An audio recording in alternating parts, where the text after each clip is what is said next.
اسی طرح ازواج کے علاوہ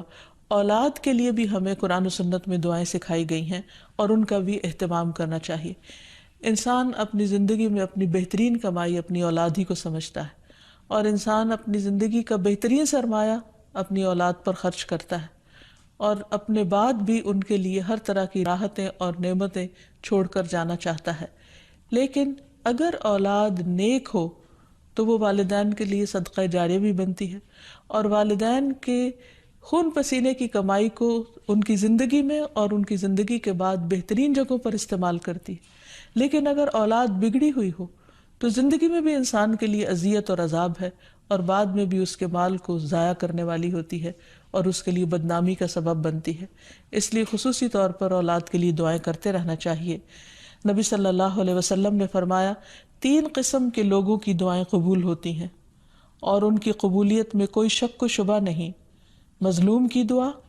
مسافر کی دعا، اور والد کی دعا اپنی اولاد کے لیے۔ یعنی جب باپ اپنے بچوں کے لیے دعا کرتا ہے تو وہ دعا بھی قبول ہوتی ہے۔ اسی طرح نبی صلی اللہ علیہ وسلم نے اس بات سے بھی منع کیا کہ کوئی اپنی اولاد کے خلاف دعا کرے یا اس کو بد دعا دے، کیونکہ وہ بھی قبول ہو جاتی ہے اور پھر انسان کے لیے پریشانی کا باعث بنتی ہے۔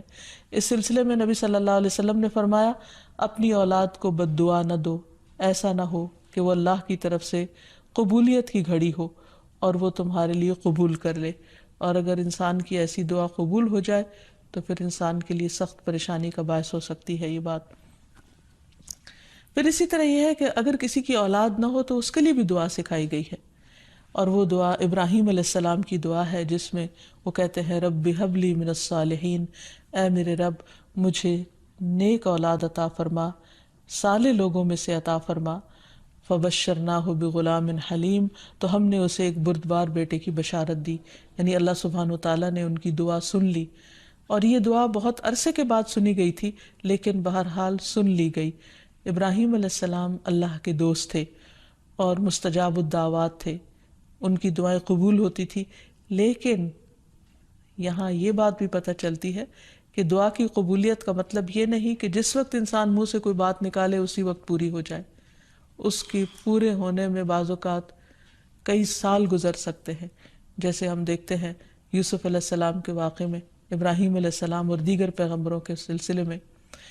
اور پھر ہم اس بارے میں یہ بھی دیکھتے ہیں کہ جس طرح ابراہیم علیہ السلام کی دعائیں قبول ہوئی تو انہوں نے اپنے رب کا اس پر شکر بھی ادا کیا اور فرمایا، الحمد للہ الذی وہب لی علی الکبر اسماعیل و اسحاق ان ربی لسمیع الدعاء،